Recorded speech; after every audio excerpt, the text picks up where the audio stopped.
Voilà, ce soir, on poursuit et on arrive à Jésus est mort. Jésus était crucifié, Jésus a été enseveli, et Jésus est mort. Et je vous propose que l'on fasse une lecture dans l'Évangile selon Jean. L'Évangile selon Jean, c'est le 4e évangile. Et au chapitre 19, à partir du verset 26, nous lisons ceci.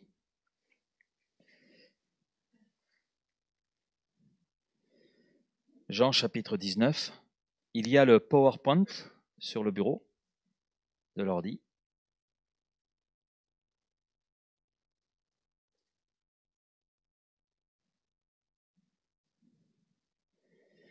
Donc Jean chapitre 19, à partir du verset 26, il est dit ceci.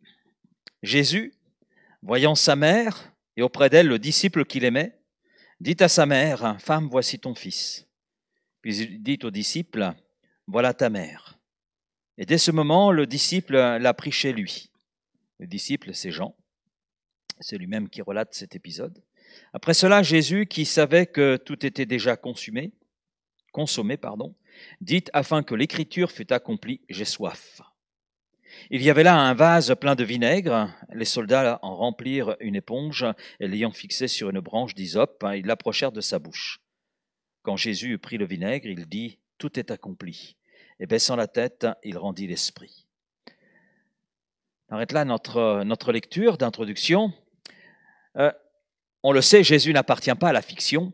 Nous sommes en 2024 après Jésus-Christ, donc Jésus appartient bien à notre histoire. Et cette semaine, nous avons suivi son parcours. On s'est arrêté sur sa personne, sur des aspects de sa personne, des aspects de son ministère. Et nous avons donc suivi sa dernière semaine de ce ministère terrestre qui a été le sien. Et nous sommes arrivés donc à sa mort sur le mont Golgotha. Le mont du crâne, c'est un lieu d'exécution que les Romains utilisaient donc pour mettre à mort les criminels. Et Jésus le juste, Jésus celui que personne n'a pu convaincre de péché parce qu'il était parfait, eh bien est mort au même rang que les criminels sur ce mont Golgotha. Et c'est très intéressant de constater que la mort de Jésus, avec les circonstances qui entourent cette mort, sont décrites dans les 4 évangiles. Les 4 évangiles, Matthieu, Marc, Jean, Luc, décrivent cette agonie, cette mort terrible par crucifixion de Jésus. Et je constate également que la mort de Jésus, c'est l'événement le plus attesté de sa vie. Bien des sources qui sont indépendantes des évangiles attestent la crucifixion de Jésus. J'ai été surpris par cela. Il y a plein d'éléments qui sont remis en question par rapport à la personne et le ministère de Jésus, mais il y a un aspect qui est attesté par des sources chrétiennes comme les 4 évangiles, mais attesté par d'autres sources, et je vais en citer quelques-unes, et qui montrent finalement que l'événement de la mort de Jésus est l'événement le mieux attesté de sa vie. La mort de Jésus est sûre, certaine. Il y a les 4 évangiles qui l'affirment, qui témoignent de ce fait. On a un philosophe au 1er siècle, Marat Barsépation, qui fait mention dans une lettre de la crucifixion du juste, du roi sage, il l'appelle ainsi, de ce roi qui a fait preuve de sagesse. Flavius Joseph, un historien, là aussi, 1er siècle, fait référence quant à lui à la crucifixion de Jésus et cela de manière tout à fait limpide. Il dira par exemple, et ainsi Pilate sur la suggestion d'hommes importants de notre peuple, parce que Flavius Joseph était juif, et il a été historien de toute cette période. Donc il dit ainsi Pilate sur la suggestion d'hommes importants de notre peuple, l'a condamné à la croix, à ce supplice de la croix. Au 2e siècle, Tacite fait aussi référence à la mort de Jésus dans son ouvrage Les Annales, il y a également des commentateurs, et c'est très intéressant parce que on a des commentateurs chrétiens qui attestent de la mort de Jésus. Et pour certains, ils disent la mort de Jésus est clairement établie par les textes qui sont là, textes chrétiens comme non chrétiens. Mais ce qui est intéressant de constater, c'est que il y a aussi des athées, je vais en citer un par exemple, donc qui est un théologien. C'est curieux que cela puisse paraître, on peut être théologien et athée. C'est surprenant, mais c'est défini comme tel. Donc, théologien athée Gerd Ludemann, qui était un spécialiste du Nouveau Testament, eh bien, cet homme, tout théologien athée qu'il pouvait être spécialiste du Nouveau Testament, c'est très particulier, mais il dira ceci: la mort de Jésus, conséquence d'une crucifixion, est absolument indiscutable. Et puis il y a les pères de l'Église, tels Ignace d'Antioche, Polycarpe, qui a été disciple de Jean, celui qui relate cet épisode que nous avons lu en introduction. Donc les pères de l'Église croyaient unanimement que Jésus avait été crucifié sur la croix. Le Talmud également, qui est important pour tous ceux qui adhèrent au judaïsme, eh bien atteste aussi. La veille de Pâques, on a pendu Jésus. Donc Jésus. Donc on voit tous ces textes, et il y en a bien d'autres, et mon but n'est pas d'énumérer tout cela ce soir, mais de montrer que on conteste un certain nombre de choses concernant Jésus, mais il y a un fait que l'on ne conteste pas, et c'est indubitable, c'est sa mort. C'est sa mort. La mort de Jésus est attestée par des chrétiens, par des non-chrétiens, par des athées. La mort de Jésus fait l'unanimité. Maintenant, il existe de nombreux points de vue, c'est là que ça se corse un peu, d'idées, d'interprétations, de théories sur les raisons de sa mort. C'est là qu'il y a beaucoup de divergences. C'est là que se trouve la difficulté. Certains disent que, en fait, la mort de Jésus, c'est un suicide. Lorsque je lis les évangiles, je ne vois pas du tout quelqu'un qui est suicidaire. Bien au contraire, il dira, j'ai le pouvoir de donner ma vie, j'ai le pouvoir de la reprendre. Et il faut que j'accomplisse la volonté du Père. Et la volonté du Père est clairement exprimée, c'est de sauver l'humanité pécheresse. C'est de nous sauver, nous. Donc, on ne voit pas du tout en Jésus, dans les évangiles, quelqu'un qui est suicidaire. D'autres disent, en fait, il n'est pas mort sur la croix, mais c'est vrai qu'il est mort, mais il est mort en fait de vieillesse. Le Jésus des évangiles avait une trentaine d'années. D'autres disent il n'est pas mort en héros politique, il n'est pas mort simplement à titre d'exemple, il n'est pas mort simplement en martyr, il n'est pas mort simplement pour montrer l'amour de Dieu, il n'est pas mort parce qu'il était un criminel. Il y a plein de choses qui se disent sur la personne de Jésus. Et lorsque nous lisons les évangiles, tout ça, ça ne tient pas. Jésus n'était pas un criminel. Il a été mis au rang de criminel, mais c'était pas un criminel. C'est vrai, il est mort, mais il est mort aussi pour montrer combien nous étions aimés du Père, parce que c'est la volonté du Père qu'il est venu accomplir à travers sa mort, à travers son ministère, qui débouchait sur cet objectif qui était la mort sur la croix, et là se charger de nos péchés et nous ouvrir la porte vers la présence du Père. Et la Bible, c'est la parole de Dieu, et concernant la mort de Jésus, il ressort très clairement que sa mort est unique, et qu'elle a été et qu'elle demeure profondément significative, importante, essentielle. Pourquoi ? Parce que la mort de Jésus, ça n'appartient pas au hasard, ce n'est pas un suicide, ce n'est pas pour devenir un héros politique, ce n'est pas tout ce qu'on vient de voir, c'est pas cela. Non, la mort de Jésus était prédéterminée dans l'éternité. Était prédéterminé. Et on voit cela, par exemple, à travers un rapport que fait Luc. Luc, dans le livre des Actes des Apôtres, verset 25, il dira, c'est toi, enfin il relate cet épisode, c'est toi qui as dit par le Saint-Esprit, par la bouche de notre Père, ton serviteur David, pourquoi ce tumulte parmi les nations et ces vaines pensées parmi les peuples? Les rois de la terre se sont soulevés et les princes se sont ligués contre le Seigneur et contre son oint.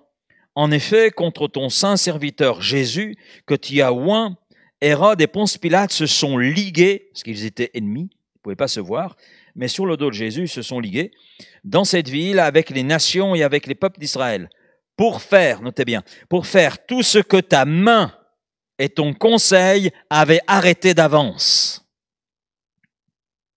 Et une autre traduction dit ceci, pour faire toutes les choses que ta main et ton conseil avaient auparavant déterminé d'accomplir et de faire.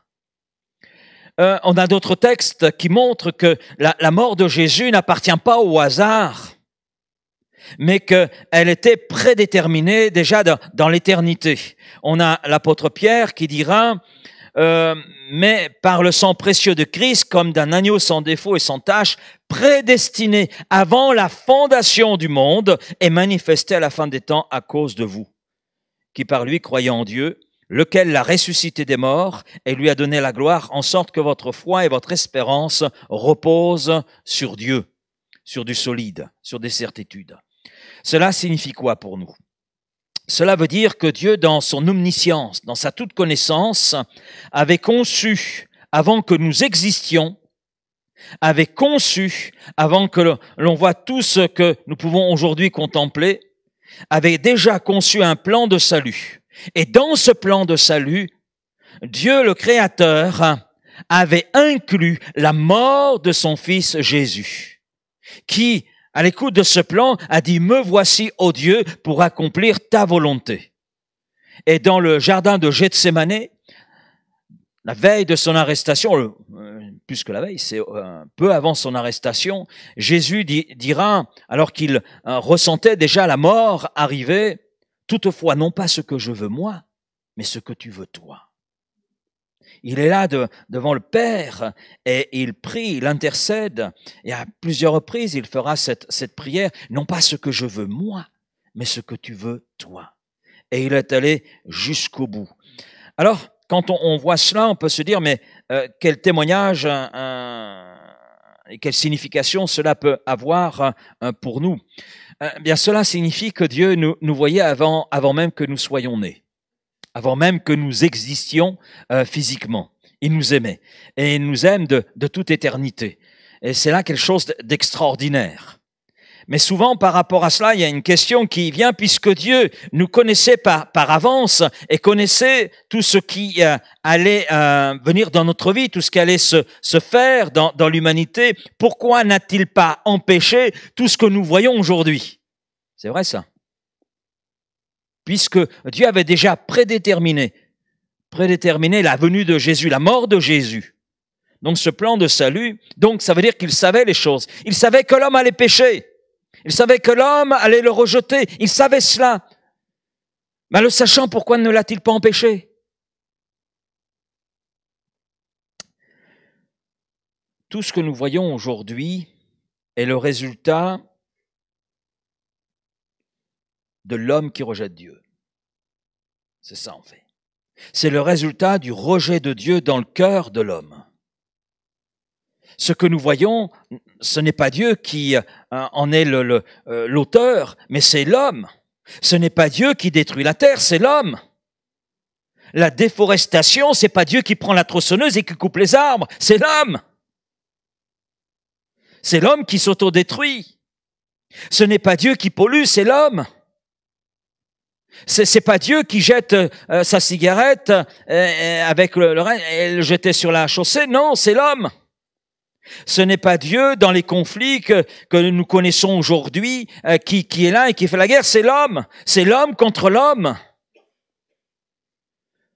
C'est la soif de pouvoir, c'est l'orgueil, c'est l'égoïsme qui est là dans le cœur de l'homme et qui s'exprime. Ce n'est pas Dieu qui commet des attentats, même si certains attentats sont commis au nom de Dieu, Dieu n'a rien à voir là-dedans. Rien à voir. On utilise son nom, on utilise sa carte de visite alors qu'il n'a rien à voir dans ces conflits. C'est l'homme qui s'autodétruit. C'est le résultat de l'orgueil de l'homme, de sa soif de pouvoir, de ses choix.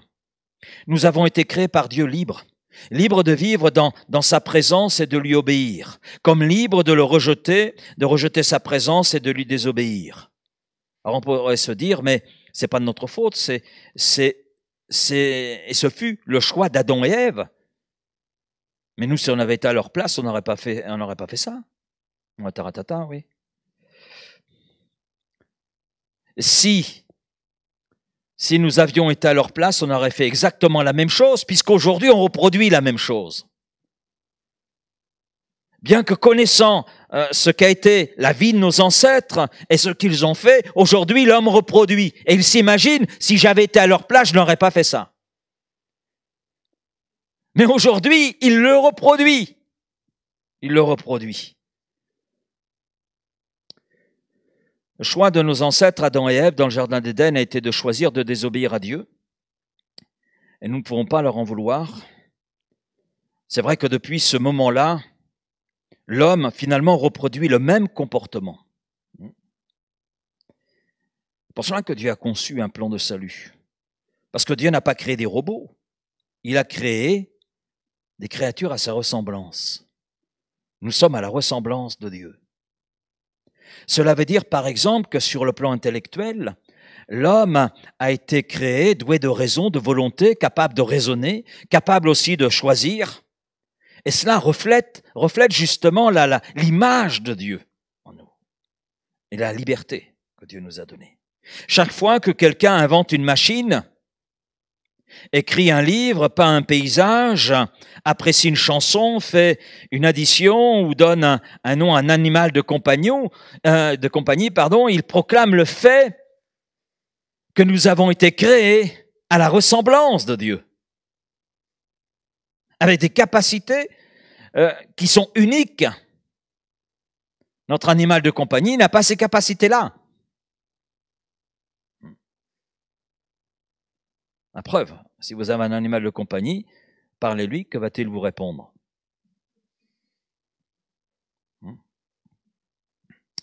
Si vous voulez présenter une croquette et que vous lui expliquez la composition de la croquette, lui, ce qui l'intéresse, c'est manger la croquette.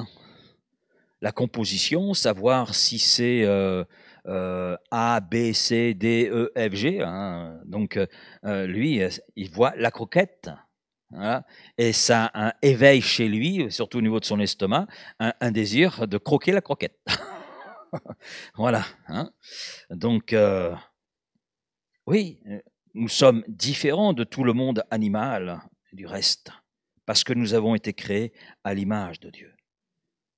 Ce faisant, l'homme a corrompu cette image, l'image de Dieu, l'a corrompue.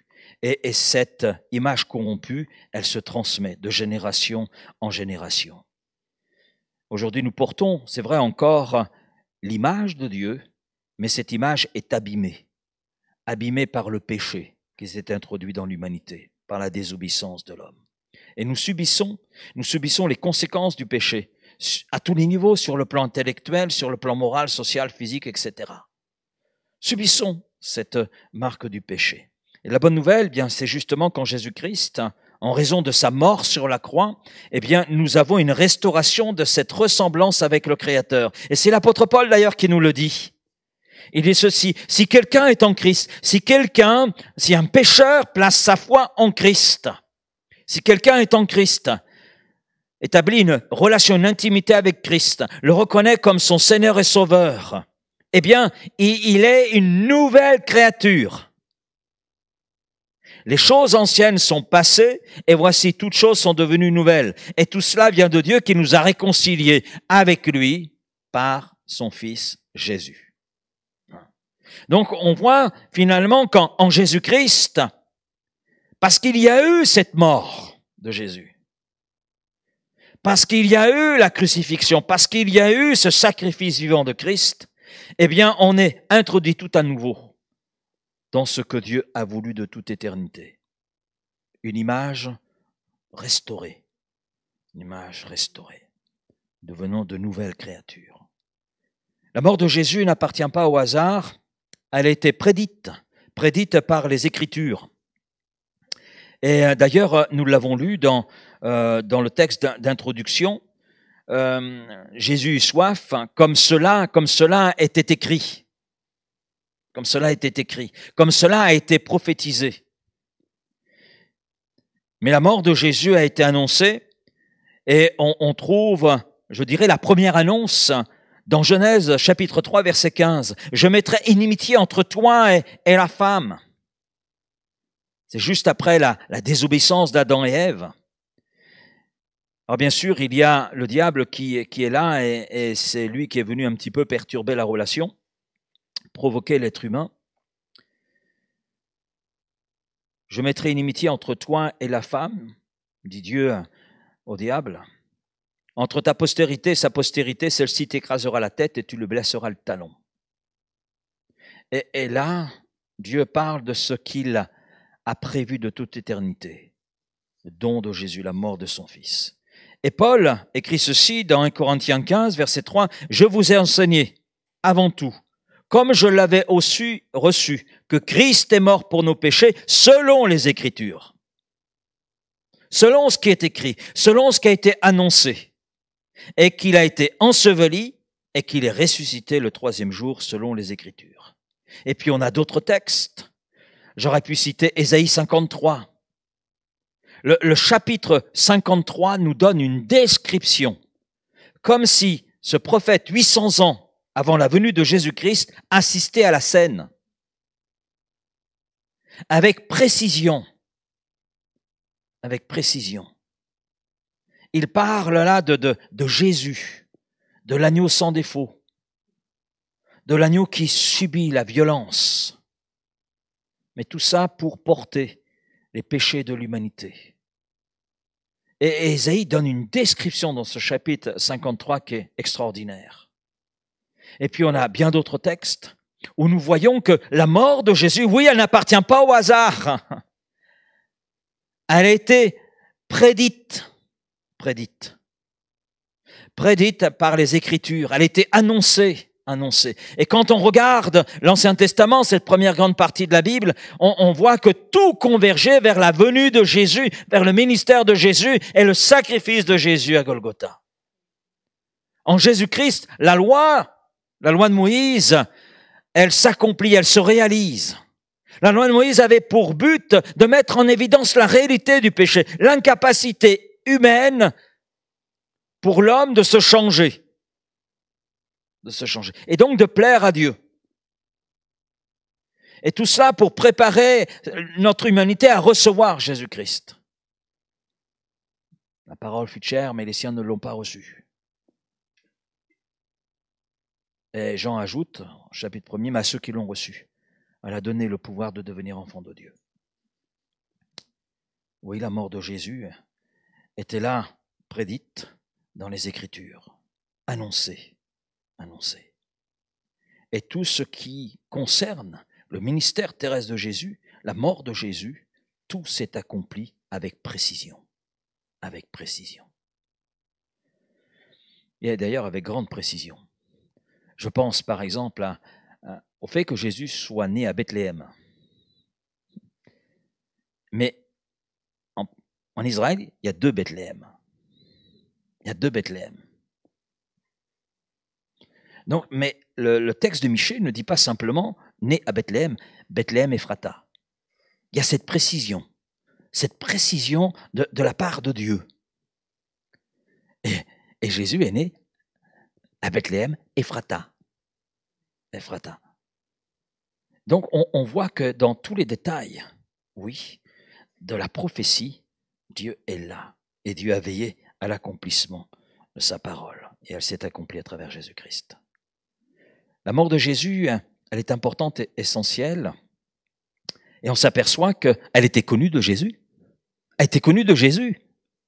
Jésus, le Fils de Dieu, Dieu lui-même, savait avant son incarnation le but de sa venue. Il le savait. Je l'ai cité en introduction, j'y reviens en lisant vraiment le texte. C'est dans Hébreux chapitre 10 et verset 5. C'est pourquoi en entrant dans le monde, Christ dit, tu n'as voulu ni sacrifice ni offrande, mais tu m'as formé un corps. Tu n'as accepté ni holocauste, ni sacrifice pour le péché. Alors j'ai dit, me voici, je viens. Et dans le rouleau du livre, il est écrit à mon sujet, pour faire, ô Dieu, ta volonté. Et à plusieurs reprises, dans sa relation avec les disciples, même avec les religieux de l'époque, les différentes sectes qu'il y avait dans le judaïsme à ce moment-là, pharisiens, sadducéens, etc. Donc à plusieurs reprises, Jésus va expliquer qu'il allait mourir. Il l'a exprimé. Et il a même montré comment il allait mourir. Matthieu 16, par exemple, verset 21, dès lors, Jésus commença à faire connaître à ses disciples qu'il fallait qu'il allât à Jérusalem, qu'il souffrit beaucoup de la part des anciens, des principaux sacrificateurs et des scribes, qu'il fut mis à mort et qu'il ressuscita le 3e jour. Donc, c'est Jésus qui parle de sa propre mort, des circonstances de sa propre mort. Il dit qu'il souffrit beaucoup. Il explique à ses disciples, il explique à son auditoire qu'il est important pour lui d'aller à Jérusalem et il sait qu'il va le souffrir beaucoup. Et nous savons, les évangiles nous le montrent effectivement, la souffrance de Jésus. Injurié, battu. Il a supporté les coups de fouet, 40 coups moins 1. C'est terrible. Sa chair était mise à vivre. Et c'est pas un seul texte, c'est pas simplement Matthieu 16, verset 21, mais j'aurais pu citer Marc 8, verset 31, Marc 9, verset 30 à 32, j'aurais pu citer également Luc chapitre 9, etc. Donc on a plusieurs textes dans les évangiles où nous voyons Jésus parler de cette dernière semaine qu'il a vécue et parler de sa mort. De sa mort. Et du pourquoi de sa mort. Il n'a pas simplement parlé de sa mort, mais du pourquoi de sa mort. On connaît ce texte, il est très connu, on aime le citer, et on a raison, je dirais. Dans son dialogue avec ce théologien qui vient le voir de nuit, Jésus parle de sa mort. Et il dit, car Dieu a tant aimé le monde, qu'il a donné son Fils unique Jésus, afin que quiconque croit en lui ne périsse pas à cause du péché, mais puisse accéder, puisse connaître la vie éternelle. Et Jésus était au clair sur son identité. Il savait qui il était, il connaissait le plan du Père, et il savait qu'il était là pour l'accomplir. Il n'a pas été, comme cela a été parfois suggéré dans certains écrits, surpris et déçu lorsqu'il a découvert qu'il devait mourir. Non, non, non. Jésus le savait avant son incarnation. Comme on l'a lu, c'est pourquoi en entrant dans le monde, Christ dit, voilà, je viens pour accomplir ta volonté, je sais par où elle passe, Père. Je sais que ça passe par cette ressemblance avec l'homme, à prendre les péchés de l'humanité et à donner ma propre vie en sacrifice pour l'expiation. Pour que les pécheurs qui sont là puissent accéder au pardon et à la vie éternelle. La mort de Jésus n'appartient pas au hasard. La mort de Jésus, elle est au cœur des évangiles. Vous savez, quand un texte revient dans tous les évangiles, c'est que ce texte est fondamental. Et la mort de Jésus, vous avez les textes sous les yeux, revient dans les 4 évangiles. Matthieu 27, Marc 15, Luc 23, Jean 19. Et on a les détails, on a les circonstances, mais il nous montre aussi le pourquoi de la mort de Jésus. Elle est là au cœur des évangiles. On ne peut pas enlever la mort de Jésus des évangiles. Sinon, on enlève, c'est comme si on enlevait le moteur d'une voiture. Vous n'allez pas aller loin avec la carrosserie. Elle est au cœur des lettres ou des épîtres. Paul va écrire ces paroles aux chrétiens de Rome, Romains 5, verset 6, « Car lorsque nous étions encore sans force, Christ, au temps marqué, est mort pour des impies.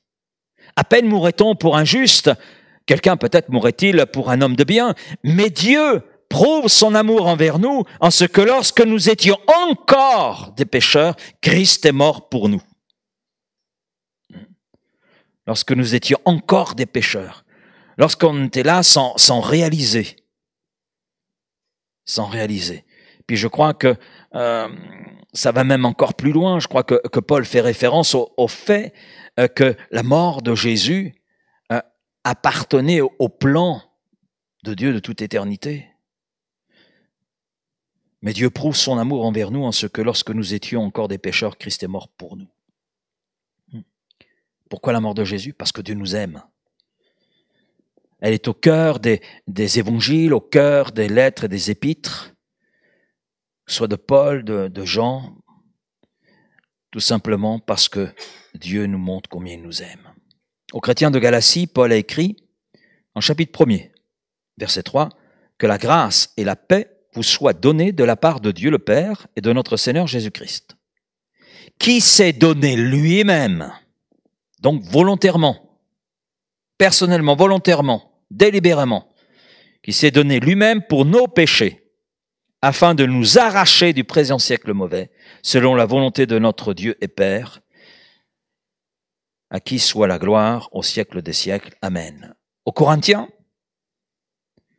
1 Corinthiens 2, verset 2, « Car je n'ai pas eu la pensée de savoir parmi vous autre chose que Jésus-Christ et Jésus-Christ crucifié. » Et quand on lit les lettres de Paul, eh bien, on constate que, oui, la mort de Christ. Pourquoi la mort de Christ? C'est là au cœur de ces lettres. Et tous ceux qui sont là, en Galatie, à Corinthe, à Thessalonique, qui rencontrent des problèmes, des difficultés, eh bien, il les ramène, revenez, je paraphrase, revenez à cet événement essentiel, revenez à la croix, là où Jésus a porté vos péchés, là où Jésus a porté vos souffrances, là où Jésus a porté vos maladies, et recevez de sa part, comme il le dit dans l'Épître aux Galates, la grâce, c'est-à-dire cette faveur imméritée. Et la paix du cœur, la paix de l'âme. Et Jésus le dira, venez à moi, vous tous qui êtes fatigués et chargés, je vous donnerai du repos. Du repos pour vos âmes.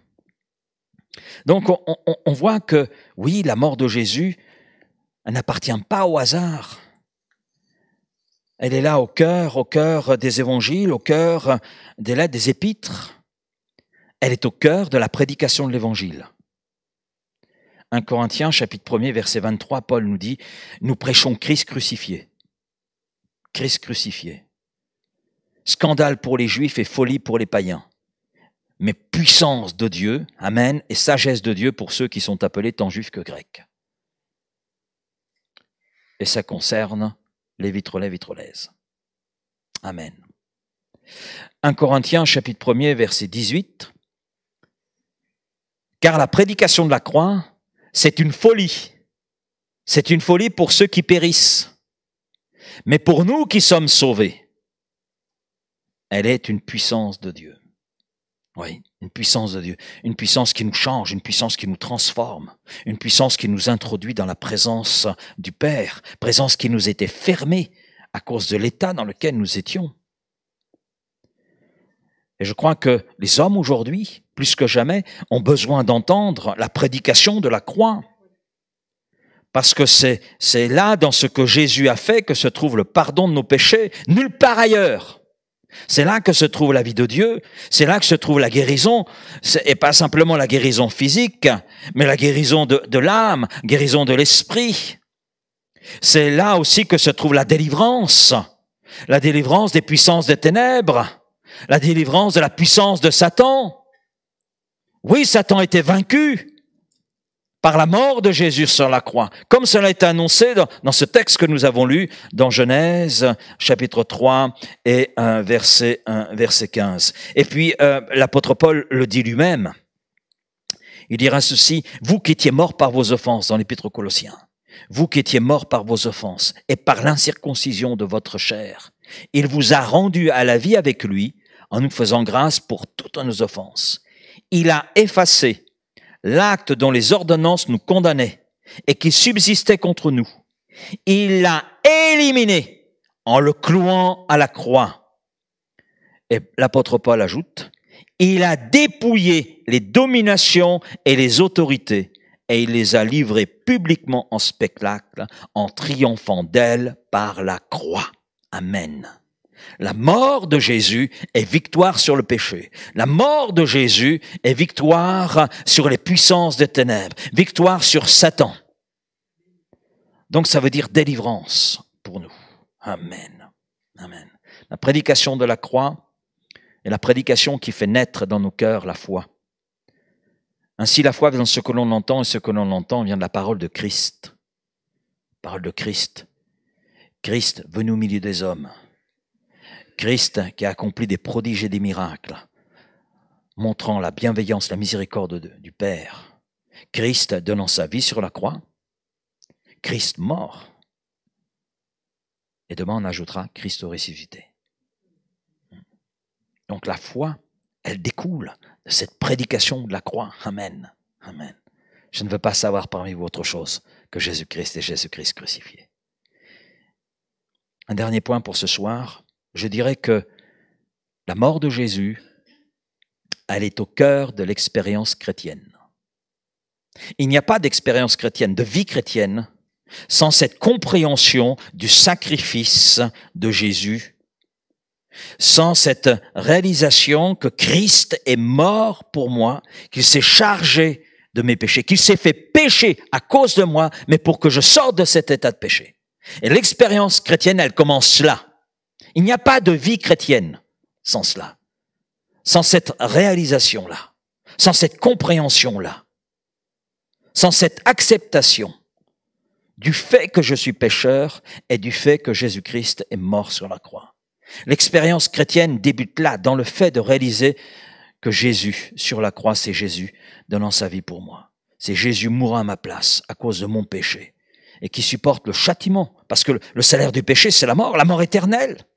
Mais Jésus mourant sur la croix, c'est Jésus se chargeant de mon péché, mais se chargeant du châtiment que méritait mon péché.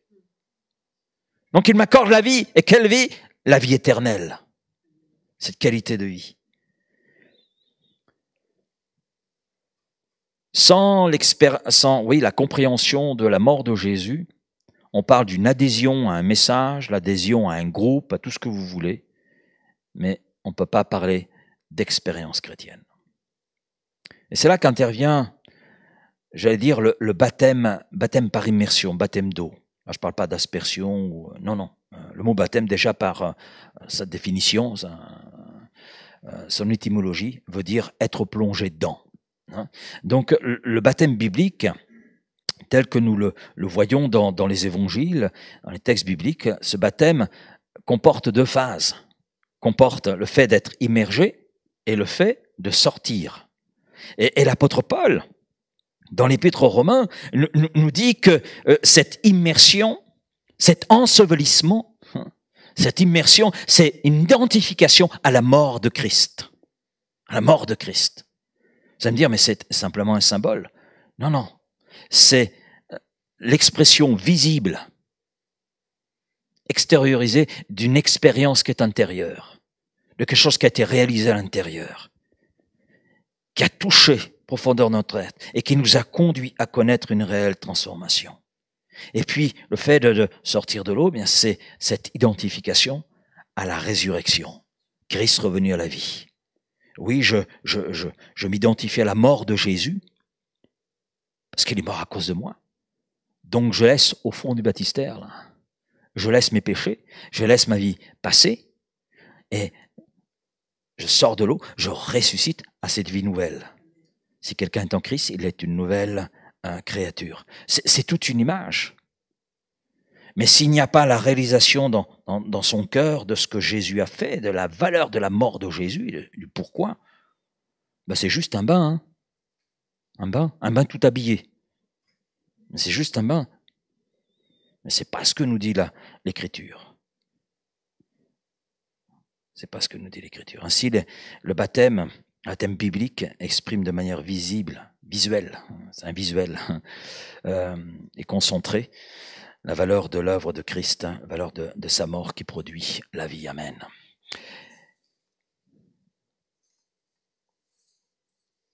En conclusion, que dire?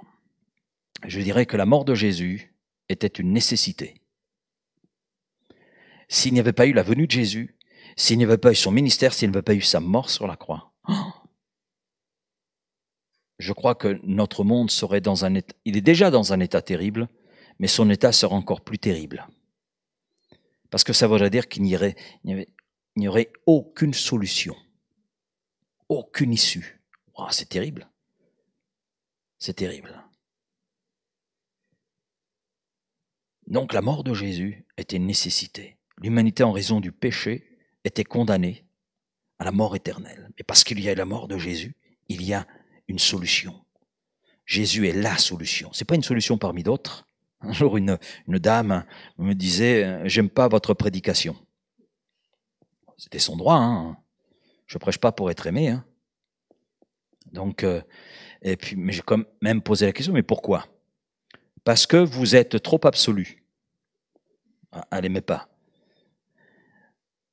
Alors, il a voulu que je dise que la mort de Jésus était une solution parmi d'autres. Je dis, mais je ne pourrais jamais dire ça, parce que Jésus dit lui-même, je suis le chemin. Donc, il est l'unique chemin qui nous conduit vers le pardon de Dieu. Jésus ajoute, je suis la vérité. Beaucoup de gens disent avoir la vérité, hein. Mais la vérité, c'est Christ. C'est une personne. Et puis Jésus ajoute, je suis la vie véritable. La vie véritable. C'est pas une vie parmi tant d'autres. Non, non. C'est le langage absolu de Dieu, parce qu'on n'a qu'un seul médiateur entre Dieu et les hommes. Différentes voies nous présentent, mais ces voies mènent où? C'est des voies humaines. Comme l'a dit quelqu'un, toute religion voulant atteindre Dieu, en fait, c'est comme une échelle trop courte pour atteindre les cieux. Et c'est pas la peine de monter dans ces échelles. Ça mène nulle part. On risque de tomber en plus. Et la chute risque d'être douloureuse. Parce qu'en réalité, en Jésus-Christ, c'est Dieu qui est venu jusqu'à nous. Il s'est abaissé jusqu'à nous. C'est lui qui est venu nous rejoindre. Et c'est lui, à travers sa mort, qui est le chemin, la vérité et la vie. La mort de Jésus, c'est une victoire sur le péché, une victoire sur tout ce qui nous domine, tout ce qui domine l'homme. Et il y en a des choses qui dominent l'homme. Christ a été victorieux du péché, victorieux du châtiment que méritait notre péché, il s'en est chargé. Christ s'est chargé de nos maladies, de nos souffrances.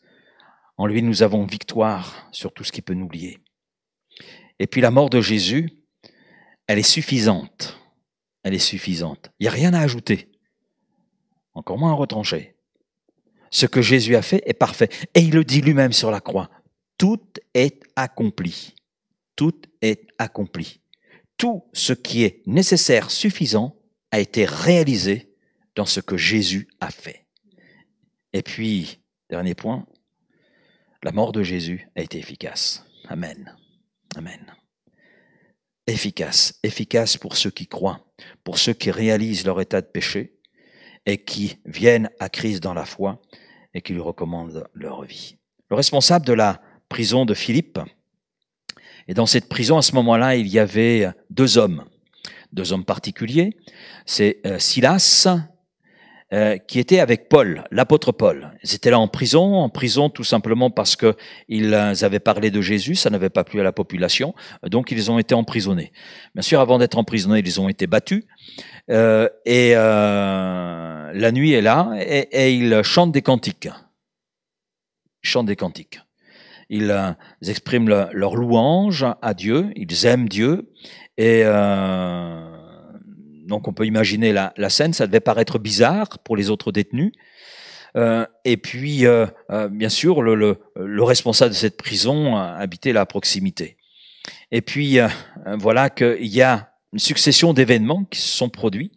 Les fondements de la prison ont été sérieusement ébranlés, tellement ébranlés que les portes se sont ouvertes toutes seules. Voilà. Et les prisonniers avaient sortie libre. Donc ils auraient pu fuir, mais je pense que tous les détenus ont été autant étonnés que le gardien de cette prison, le responsable de cette prison, puisqu'ils sont tous restés avec Paul et Silas. s'ils sont restés avec Paul et Silas, j'en déduis, le texte ne dit rien à ce niveau-là, c'est mon interprétation, elle vaut ce qu'elle vaut, mais je pense qu'ils ont compris qu'il y avait une action surnaturelle derrière ce qui se produisait. Et ils désiraient comprendre ce qui se passait.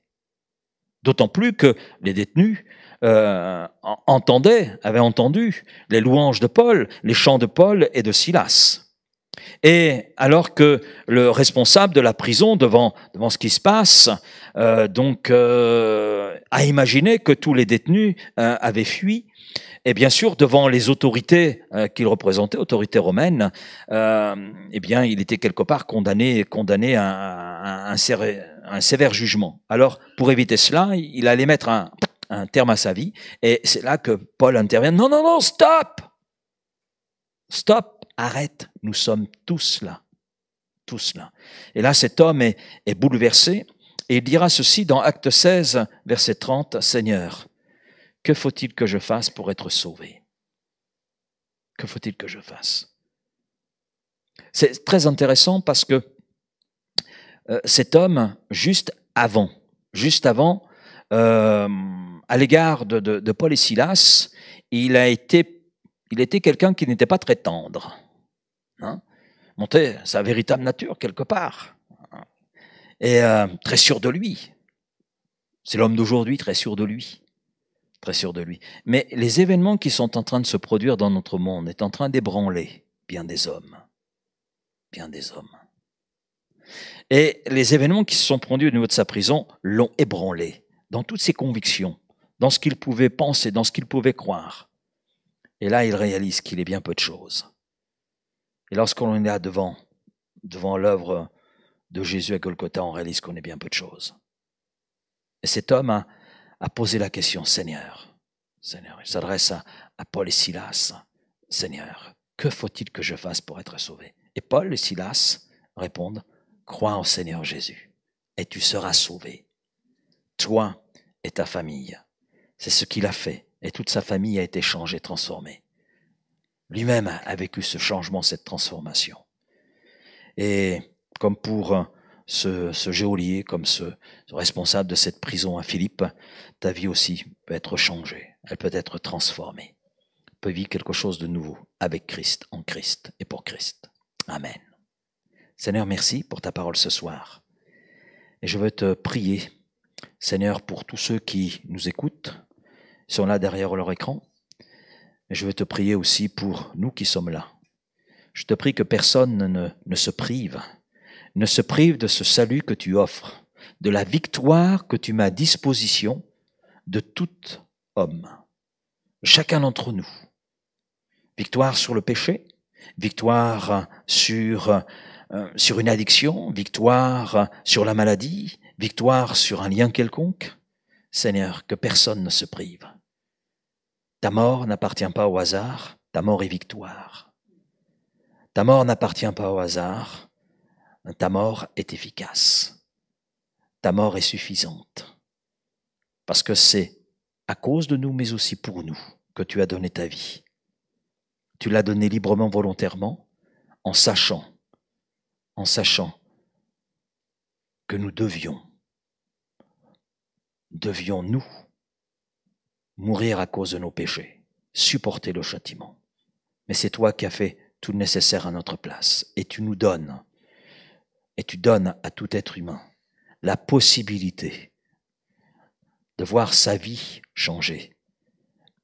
Mais plus que cela encore, de voir son éternité être autre que ce qu'elle est quand on est dans un état de péché. Parce que ta parole nous dit que le salaire du péché, c'est la mort éternelle. Donc être complètement éloigné de la présence éternelle de Dieu.